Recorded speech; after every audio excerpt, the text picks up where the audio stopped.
Hello guys and welcome back to our channel. In today's video, I'm going to show you how to turn on 3D mode app view in the Waze app in 2026. Do you want to make sure your Waze app easier to visualize while navigating? You can switch from the standard map view to the 3D perspective.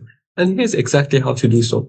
Just before we start, the Waze app is available in the Play Store and also in the App Store. So if you want to download it on your mobile device, you can download it from there so you can enjoy an easy and practical driving experience. Now let's go back to our topic and learn how to turn on the 3D model map view in the Waze app in 2026. First of all, you're going to open the Waze app and go to the navigation map. Then you're going to tap the menu icon and open the settings. To tap the menu icon, you're going to click on the three horizontal lines here on the top left corner. Then you're going to go to the settings. Now once you click on the settings, you're going to select display and map. Let's click for the display and map or settings depending on your version. You may find the display map here, the navigation, etc. So we're going to click on the here.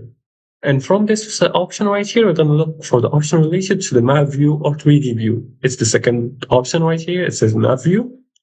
So you're going to click on the 3D view right here. And just like that, you turn this to a 3D view version. Now, if your version of Waze provides a 3D map, enable it and return to the navigation screen to see the changes. Now let's go back to the change. As you can see, this is 3D mode right here. It's inclined. You can also change the perspective directly on the map in some versions. And that's it.